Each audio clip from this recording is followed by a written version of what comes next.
Hello everyone, क्या हाल चाल है। I hope you all are doing very well and welcome back to the YouTube channel acoustic MKV a acoustic MK classes. So guys, 8th class का second chapter हम कर रहे हैं। इससे पहले फर्स्ट चैप्टर हमने कर लिया। अगर आपने वो नहीं देखा है तो सबसे पहले जाके वो चैप्टर देखें, इसके बाद ये चैप्टर आप ज़रूर देखें, है ना। तो फर्स्ट थिंग फर्स्ट, ये चैप्टर बहुत ही ज़्यादा इंपॉर्टेंट है, काफ़ी ज़्यादा इंफॉर्मेटिव चैप्टर है, क्योंकि आजकल के सिनारियो में कोरोना काल जो चल रहा है, ठीक है, तो इसमें बहुत सारी चीज़ें इस चैप्टर में हम जानने वाले हैं जो कि आपको काफ़ी ज़्यादा इंफॉर्मेटिव और काफ़ी ज़्यादा चीज़ें आपको समझ में आएंगी। Like whether you are student, 8th class student है या फिर ज़रूरी नहीं है अगर आप स्टूडेंट हैं या नहीं हैं, बट इनमें जो हम चैप्टर में डिस्कस करेंगे वो आपको ज़रूर पता होना चाहिए। एंड अब डिस्कस करते हैं। मैं एक छोटा सा आपको बता देता हूँ कि इस पूरे चैप्टर में हम क्या क्या चीज़ें डिस्कस करने वाले हैं। You will get to know कि ये चीज़ हम डिस्कस करेंगे तो आपको ये चैप्टर देखना चाहिए या नहीं।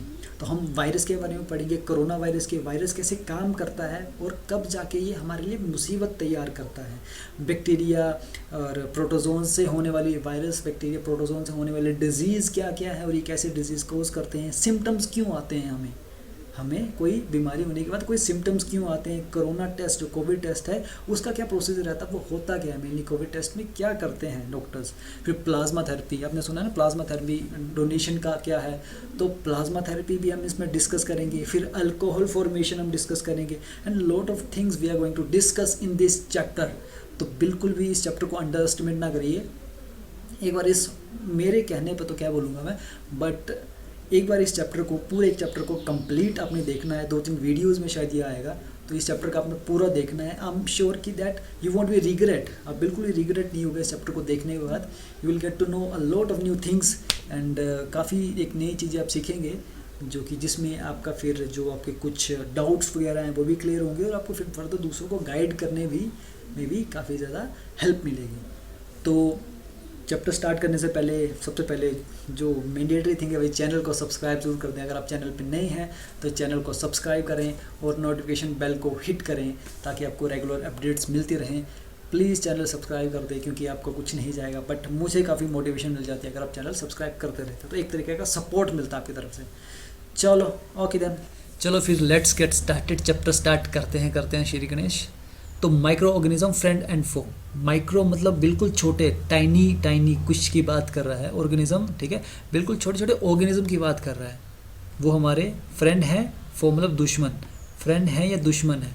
तो एक चीज़ मैं बात करना चाहूँगा दैट कि आपके सराउंडिंग में, आपके हर जगह छोटे छोटे ऑर्गेनिज्म पाए जाते हैं। वो बेशक बैक्टीरिया, वायरस कुछ भी हो सकते हैं, है ना, हर जगह ये पाए जाते हैं that we can not see them. तो उनको हम कहते हैं माइक्रो ऑर्गेनिजम्स और माइक्रोब्स। तो उनको हम क्या कहते हैं, माइक्रो ऑर्गेनिज्म और माइक्रोब्स कहते हैं। तो इनको देखने के लिए हम जो यूज़ करते हैं वो करते हैं हम मैग्नीफाइंग ग्लास का हम यूज़ करते हैं ताकि उनको हम देख पाएँ। और मैग्नीफाइंग ग्लास आपका क्या होता है, वो होता कुछ नहीं, उसको हम बोलते हैं सिंपल माइक्रोस्कोप। वो होता है सिंपल माइक्रोस्कोप। तो बहुत अच्छी चीज़ बताऊँगा कि अगर आपके पास 8th क्लास की यही वाली एनसीईआरटी है तो बुक के साइड में एक कच्ची पेंसिल से आप नोट्स ज़रूर बनाते रहो, क्योंकि जो भी चीज़ें आपको बताने वाला हूँ एक्स्ट्रा, वो आगे जाके आपके बहुत काम आएगी। तो रिकॉल करने में काफ़ी ज़्यादा इजी रह जाता है ना फिर आगे जाके। तो साइड में लिखते रहो कच्ची पेंसिल से, काफ़ी ज़्यादा हेल्प मिलेगी। तो मैग्नीफाइंग ग्लास क्या है, उसको हम कहते हैं सिंपल माइक्रोस्कोप। और सिंपल माइक्रोस्कोप होता क्या है, वाई कन्वेक्स, मतलब दोनों तरफ से कन्वेक्स। तो ये होता है आपका सिंपल माइक्रोस्कोप, वाई कन्वेक्स। और जो दूसरा माइक्रोस्कोप होता है जो हम स्कूल, कॉलेजेस, लैबोरेटरीज में यूज़ करते हैं, वो होता है आपका कंपाउंड माइक्रोस्कोप, ठीक है, उसको हम बोलते हैं कंपाउंड माइक्रोस्कोप। तो ये है। तो लाइक एग्जांपल मैं देता हूँ कि दैट सोइल की बात कर लो, पानी की बात कर लो, आपके खाने की बात कर लो, हर जगह पे छोटे छोटे माइक्रो ऑर्गेनिज्म, माइक्रोब्स प्रेजेंट रहते हैं। जैसे कि एक एग्जांपल मैं देता हूँ, ब्रेड के ऊपर देखोगे आप, रेनी सीजन में आप ब्रेड के ऊपर जब देखोगे हरी हरी परत वहाँ पे स्टार्ट हो जाती है, मतलब बन जाती है। तो वो क्या है और कुछ नहीं है, वो माइक्रो ऑर्गेनिज्म है, जो कि है फंगस। फंगस भी क्या एक टाइप है माइक्रो ऑर्गेनिज्म का, है ना। तो हमारे सराउंडिंग में हर जगह छोटे छोटे बैक्टीरिया, माइक्रो ऑर्गेनिज्म प्रेजेंट है, पर हमें दिखाई नहीं देते, ठीक है। तो क्या करते हैं, माइक्रो ऑर्गेनिज्म को 4 मेन ग्रुप में डिवाइड करा गया है। तो वो 4 मेन ग्रुप कौन कौन से हैं, पहला है बैक्टीरिया, दूसरा फंजाई, तीसरा है प्रोटोजोन और चौथा है एल्गा। तो ये मेन क्लासिफिकेशन है माइक्रो ऑर्गेनिज्म की। अब आते हैं हम वायरस पे, ठीक है। तो इनको क्यों नहीं कैटेगराइज कर गया इस चीज़ में, क्योंकि ये क्या है, वायरस को हम लिविंग एंटिटी नहीं मानते हैं, ठीक है। वायरस क्या आपका नॉट लिविंग है, वायरस आपका नॉट लिविंग है अनटिल अनलेस उसको कोई होस्ट नहीं मिल जाता, है ना। क्योंकि वायरस होता क्या है, वायरस का है क्या, ये वायरस की डेफिनेशन क्या है, virus is a link between living and non living things. ये लिंक है, लिविंग और नॉन लिविंग थिंग के बीच में लिंक है। और ये होता क्या है, ये होता है न्यूक्लियोप्रोटीन, और कुछ नहीं, ये न्यूक्लियोप्रोटीन होता है जो कि डीएनए और आरएनए जिसमें प्रेजेंट रहता है, DNA and RNA, mainly RNA होता है वायरस में। तो वायरस के पास और कुछ भी नहीं है, इसके पास डीएनए और आरएनए, मेनली आरएनए। तो भाई साहब अब खुद सोचो, आप भी हो तो आपको भी खाना पीना, आपको नरिश करना, हर एक चीज़ के लिए ज़रूरत पड़ती है, तो वो हम कहाँ से लेते हैं, ठीक है। फर्स्ट अपने में पढ़ा है 6th क्लास का, ठीक है। तो वो चीज़ें हम सब अपने सेल से लेते हैं। तो इसके वायरस के पास तो कुछ है ही नहीं, तो मतलब ही नहीं बनता ना, अब कहाँ से जिएगा। तो इसने अपने खुद अडेप्ट करा है। तो नॉट लिविंग, इसके पास इतनी कैपेबिलिटी है कि भाई बाहर जब रहेगा तो ये नॉट लिविंग है, नॉट एक्टिव बोलना सही होगा इसको, नॉट लिविंग के जगह नॉट एक्टिव बोलना सही होगा इसको। पर जैसे ही उसको कोई होस्ट मिल जाता है, होस्ट की बॉडी में जाएगा, ठीक है, वहाँ पे जाके क्या करता है, अपना न्यूक्लियोप्रोटीन उनके न्यूक्लियोप्रोटीन में एंटर करता है, ऐड करता है, मतलब उनके सेल में ऐड करेगा। और होस्ट के सेल के सारे एंजाइम्स का, ठीक है, उसके जितने भी अपने कंपोनेंट्स होते हैं उनका यूज़ करके खुद को मल्टीप्लाई करेगा। मतलब ये चीज़ समझ रहे हो कि जब तक तो वो बाहर था उसको किसी चीज़ की ज़रूरत नहीं थी, क्योंकि बाहर रह के तो उसको एक्टिव नहीं है, वो डेड है, ठीक है, डेड ही बोलूँगा, उसे लिविंग नहीं है, तो हम लोग किसी डेड है। जैसे होस्ट की बॉडी में गया, उसको लग गया पता कि भाई मुझे यहाँ से सेल से सब कुछ मिलना स्टार्ट हो जाएगा, मैं मेरी खाना पीना रहना जाना सब कुछ वहाँ पे सही हो जाएगा। तो वहाँ से हमारे ही अंदर रह के हमारा ही चीज़ें यूज़ करके हमें दिक्कत क्रिएट करना स्टार्ट कर देता है ना। तो वायरस समझते कि वायरस दिक्कत क्रिएट करना स्टार्ट करता है, ठीक है। जैसे कि एक कमरे में 1-2 बंदे हैं, इनको खाने की ज़रूरत पड़ती है, भाई दिया हो गया, काम चल गया, ज़्यादा दिक्कत नहीं आती, 1-2 बंदे को आप खाना एडजस्ट कर देते हो। बट जब वो बंदे 3, 4, 5 हो जाएं तब दिक्कत है ना, फिर तो आपको भी खाने के लाले बढ़ जाएंगे, ना आप खुद दे सकोगे, ना उनको आप दे सकोगे खाना। तो वायरस के साथ यही केस रहता है कि वायरस हमारी चीज़ों को यूज़ करके, सेल का न्यूक्लियोप्रोटीन यूज़ करके अपने आप को मल्टीप्लाई करना स्टार्ट कर देता है, अपने आप को रिप्रोड्यूस करना स्टार्ट करता है, जिससे कारण क्या है, हमारे सेल की वो सारी चीज़ें वो खुद यूज़ करना स्टार्ट करता है, जिसके कारण हमें बहुत कम चीज़ें यूज़ कर पाते हैं खुद से, जिसके कारण we are going to prone to disease, हमें बहुत सारी डिजीज़ होने के चांसेस हो जाते हैं, हमारी इम्यूनिटी वीक हो जाती है, इम्यूनिटी हमारी वीक हो जाती है, जिससे हमें बहुत सारी बीमारियाँ लग जाती हैं।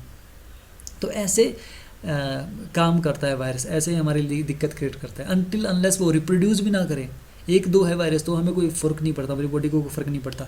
जितने ज़्यादा वायरस हो जाएंगे उसको उतना ज़्यादा खाने की ज़रूरत पड़ेगी, और उतना ज़्यादा वो हमसे लेता जाएगा, हमारे सेल से लेता जाएगा, और बस फिर कबाड़ा हो जाना स्टार्ट हो जाता है। ये है वायरस का मेन कॉन्सेप्ट, ठीक है।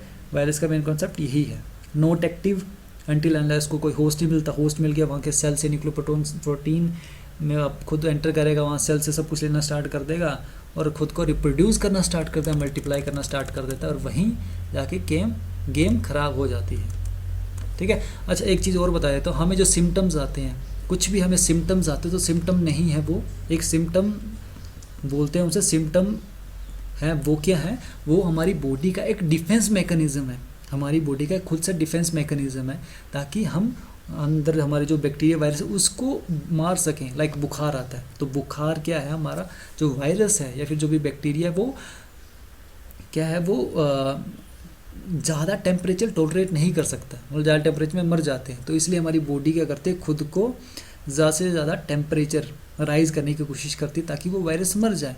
ये हमारा डिफेंस मैकेनिज़्म है, जितने भी हमें सिम्टम्स आते हैं ना, ये हमारा डिफेंस मैकेनिज़्म है, ताकि हमारी बॉडी बीमारी के खिलाफ रिस्पॉन्ड करके उस वायरस को ख़त्म कर दे। बुखार तभी ज़्यादा से ज़्यादा आता है ताकि ज़्यादा से ज़्यादा आपकी बॉडी हीट हो जाए और वायरस को मार दे। फिर खांसी भी आती है, आपको खांसी आती है तो खांसी आपका क्या होता है, आपके रेस्पिरेटरी ट्रैक में कुछ ना कुछ फंस जाता है, तो हम खांसते हैं ताकि वो ट्रैक से बाहर आ सके, इसलिए हम खांसते हैं, इसलिए हमें खांसी आती है, ठीक है। और भी सिम्टम्स का यही कारण रहता है ताकि आप बचा सकें खुद को डिजीज़ से, सिम्टम्स इसलिए आते हैं, डिफेंस मैकेनिज्म है सिम्टम्स हमारे बॉडी का, ठीक है। अब आगे बढ़ते हैं वायरस के बारे में थोड़ा सा, जो आपको मैंने बेसिक जो इम्पोर्टेंट था वो तो मैं आपको बता दिया, बट अब आगे देखते हैं। वायरस इज आल्सो माइक्रोस्कोपिक, ठीक है, माइक्रो ऑर्गेनिज्म में कंसिडर नहीं करते हैं, बट क्या है ये, माइक्रो तो है, टाइनी तो है, जिसे हम देखने के लिए मैग्नीफाइंग ग्लास का यूज़ करते हैं, ठीक है। तो ये क्या है, माइक्रोस्कोपिक है, and however they reproduce only inside the cell of the host organism. जो होस्ट होगा उसके सेल के अंदर रिप्रोड्यूस करेगा और बस वहाँ से दिक्कत करना स्टार्ट कर देगा, हमारे अंदर रह के हमारा खाना पी के हमें ही बर्बाद करना स्टार्ट कर देता है, ठीक है। तो होस्ट बैक्टीरिया भी हो सकता है, प्लांट भी हो सकता है, एनिमल भी हो सकता है, ठीक है। मतलब बैक्टीरिया को भी नहीं छोड़ता, प्लांट को भी नहीं छोड़ता, एनिमल को भी नहीं छोड़ता, हम तो फिर भी, है ना, किसी को नहीं छोड़ता भाई वायरस, तो देख लो आप, है ना। तो कॉमन वायरस की बात करते हैं, आपको ठंड होती है, आपको खांसी आती है, तो ये क्या है, कॉमन इन्फ्लुएंजा वायरस है ना। ठंड लग रही है, सर्दी जुकाम लग रही है, खांसी लग रही है, तो क्या होता है, कॉमन इन्फ्लुएंजा वायरस होता है। और आपका पोलियो और चिकन पॉक्स, ये भी क्या है, ये भी डिजीज़ वायरस से ही होती है, ठीक है। अच्छा, एक चिकन पॉक्स है और एक स्मॉल पॉक्स था जो कि इंडिया से ख़त्म हो चुका है, एग्जैजुरेट हो चुका है 1988 समथिंग में। आप थोड़ा एक डाटा फैक्ट्स भी करेक्ट कर लेना, मे भी शायद आप may not be correct all the time, ठीक है। तो आप ज़रूर ये चीज़ें चेक कर लें, जो भी मैं फैक्ट बोलता हूँ, आप इसको रीचेक जरूर करा करें, ताकि आपको रिकॉल भी होता रहे और याद भी रहे। तो एक स्मॉल पॉक्स करके एक चीज़ थी जो भी वायरस क्रिएट करता था। तो स्मॉल पॉक्स में क्या होता है, चिकन पॉक्स में तो आपको जो भी अपने स्कार्स आते हैं, ठीक है, पिंपल्स आते हैं, वो टेम्परेरी होते हैं। बट स्मॉल पॉक्स में क्या होता है, आपको परमानेंट पिंपल्स आते हैं, पूरा फेस ख़राब हो जाता है। इसका आपको मैं एग्जांपल देता हूँ स्मॉल पॉक्स का। एक्टर देखा ओमपुरी, उसको स्मॉल पॉक्स हुआ था, ठीक है, तो आप उसका फेस देख ही सकते हो कितना ख़राब हो गया, तो उसको स्मॉल पॉक्स हो चुका था। तो स्मॉल पॉक्स, हमारी किस्मत अच्छी कि हमारे आने से पहले स्मॉल पॉक्स ख़त्म हो चुका था, तो इंडिया में ये नहीं है, और तो हमें ये झेलना नहीं पड़ता। तो साइड में आप ये डाट जो भी मैं लिख रहा हूँ उसको मेंटेन करते रहें, लिखते रहो साथ साथ में, ताकि इसलिए रिकॉल भी होता रहे। तो पोलियो का हमने देख लिया, वायरस का हमने देख लिया, polio, chicken pox, small pox, ये सब वायरस से ही होता है। वेर एज डिसेंट्री ये क्या है, एक प्रोटोजोन डिजीज़ है जो कि अमीबा करता है, जो कि कौन करता है, अमीबा करता, अरे कहाँ जा रहा है भाई, जो कि करता है अमीबा। मलेरिया, और मलेरिया कौन कोज करता है, मलेरिया कोज करता है आपका एनाफिलस मॉस्किटो, मत बोल देना, मलेरिया कोज करता है आपका प्लाज्मोडियम की भी 4 स्पीसीज रहती हैं। प्लाज्मोडियम वाइवेक्स बहुत कॉमन है, जो मलेरिया कोज करता है। प्लाज्मोडियम वाइवेक्स बहुत कॉमन है, प्लाज्मोडियम फैल्कीपेरम ये दूसरा है, और 2 कोई और स्पीसीज हैं, वो आप नेट में सर्च करो, कहीं से करो, और कमेंट सेक्शन में ज़रूर आंसर देना इस चीज़ को, यार कमेंट करा करो।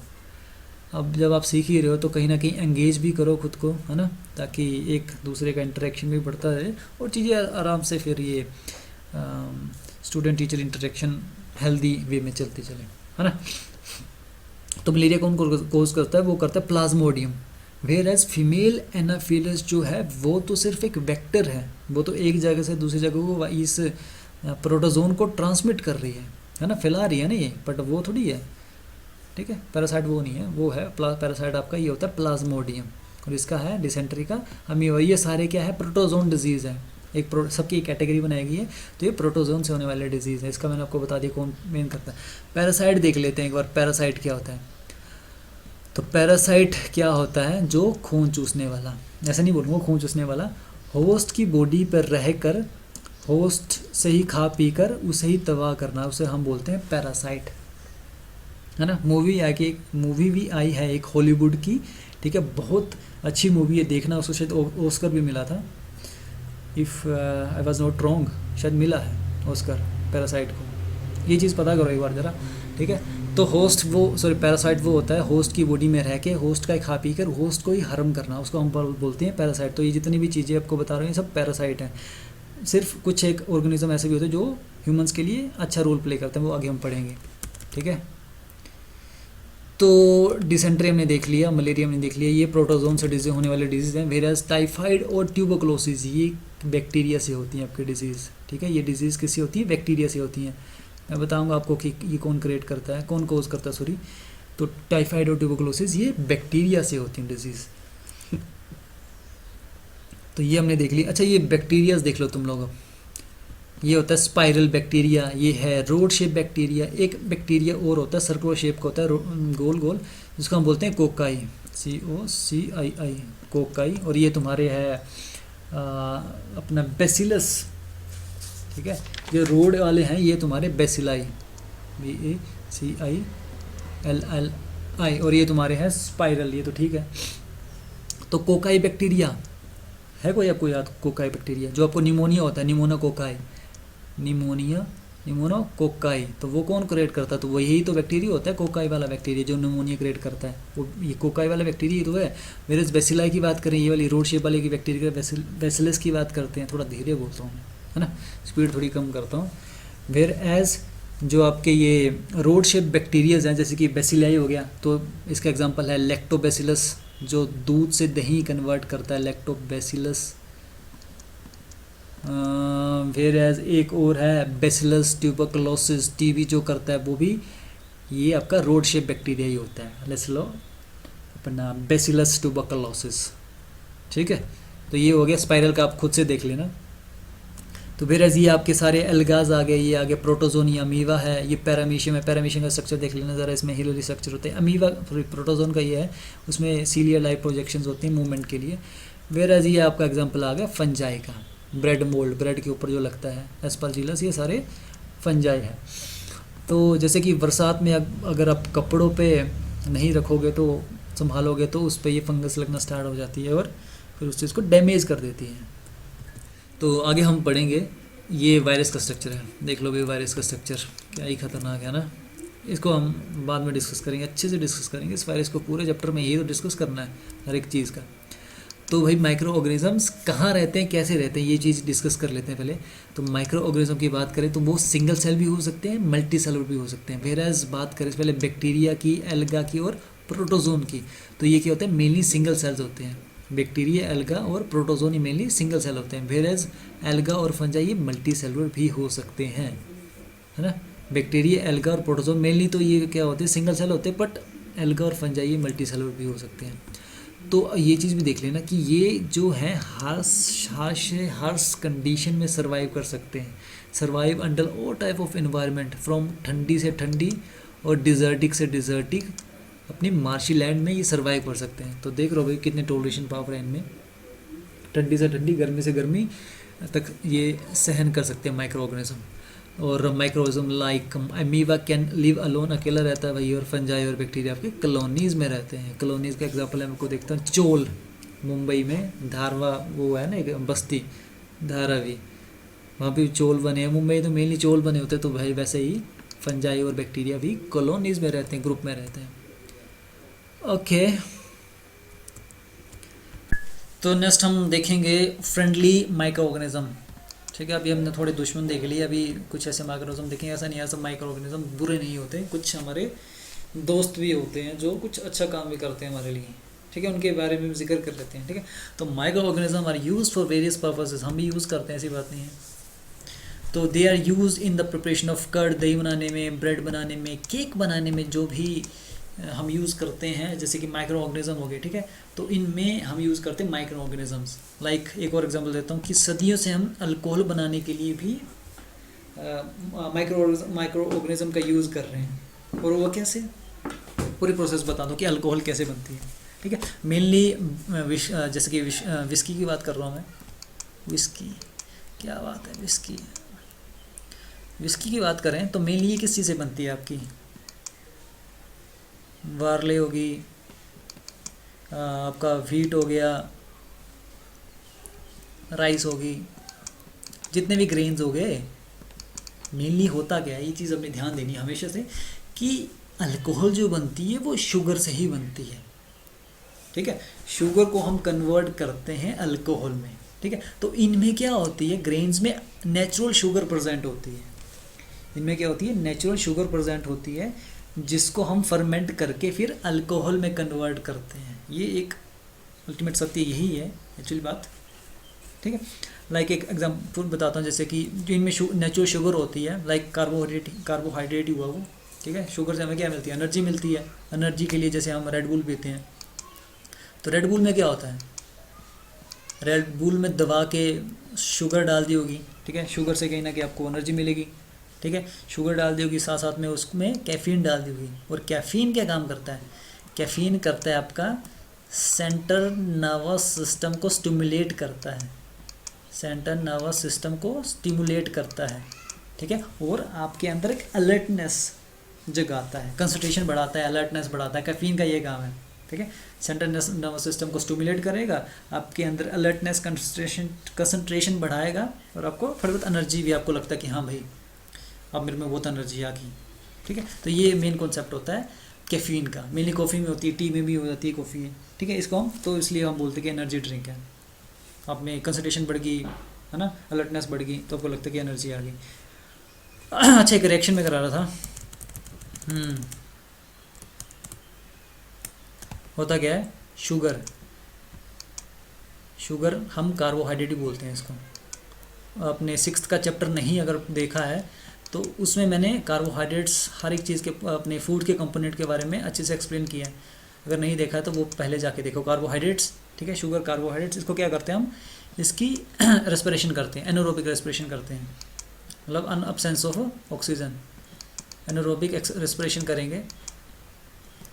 फिर जिसमें बनता क्या है, C2H5OH, इथाइल अल्कोहल, आपकी अल्कोहल बन जाती है, ठीक है, ऐसे बनती है हमारी अल्कोहल, ठीक है, किसी चीज़ को फर्मेंट करके, मतलब सड़ा के।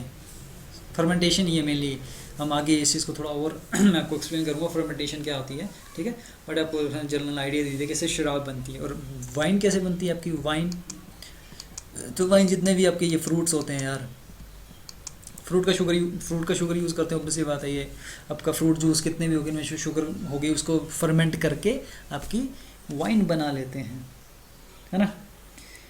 तो इसके अलावा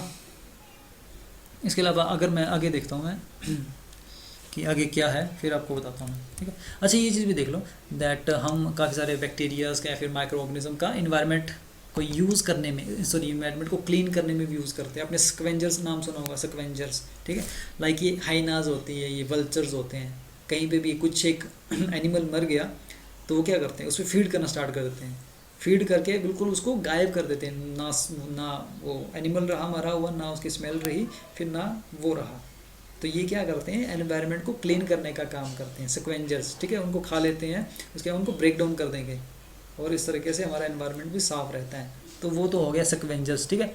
बट इन्वायरमेंट में छोटे छोटे माइक्रोऑर्गेनिज्म क्या काम है, इनको हम बोलते हैं डिकम्पोजर्स डिकम्पोज कर देते हैं। लाइक सब्जी का छिलका हो गया, कुछ भी एनिमल वेस्ट हो गया, कुछ भी हो गया यार, उस पर क्या करते हैं, छोटे छोटे माइक्रो ऑर्गेनिज्म फीड करना स्टार्ट कर देते हैं। फीड करने के बाद वो उनको एक हार्मलेस और यूजेबल सब्सटेंस में कन्वर्ट कर देते हैं, ब्रोक डाउन कर देते हैं, छोटे छोटे ब्रोक डाउन कर देंगे, जिसका फिर हम यूज़ कर लेते हैं। लाइक मैंने आपको एग्जाम्पल बताया था फिशर चैप्टर में, ह्यूमस कैसे बनती है हमारे, ऐसे तो बनती है।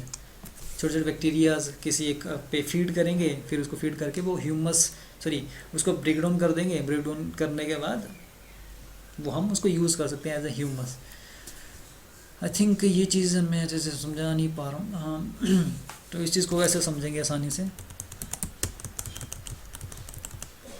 कि अगर इन्वायरमेंट से किसी चीज़ को क्लीन करना है, ठीक है, तो उस पर छोटे छोटे बैक्टीरिया, आपने देखा होगा यार, कुछ एक इतनी सी चीज़, उस पर बैक्टीरिया जब लगना स्टार्ट हो जाते हैं तो एक टाइम के बाद देखो वो बिल्कुल गायब ही हो जाता है, ठीक है। तो ये चीज़ गायब होगी ना बस इन्वायरमेंट से, तो इन्वायरमेंट क्लीन हो गया। या फिर आप वही देख लो, कहीं पे एक एनिमल सड़ा हुआ है तो वहाँ पे क्या हाइना भी खाना स्टार्ट कर देंगे, वल्चर भी खाना स्टार्ट कर देंगे, और छोटे छोटे माइक्रो ऑर्गेनिज्म भी उसको खाना स्टार्ट कर देंगे। और कुछ टाइम के बाद देखो वहाँ पे मिट्टी ही मिट्टी रहती है।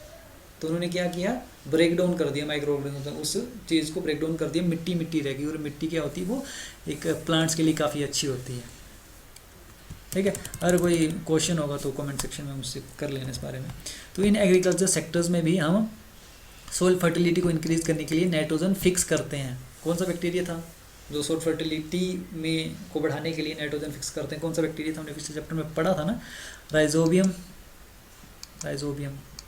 ठीक है, राइजोबियम था ना, इसके बारे में भी आगे हम पढ़ेंगे कि कहाँ पे वो लेग्यूम्स वाला, इसमें तो आपको मैं अच्छे से बताऊंगा, लास्ट पेज में इसमें बहुत अच्छे से बताया हुआ है लेग्यूम्स, जो हमने 8th के फर्स्ट चैप्टर में पढ़ा था।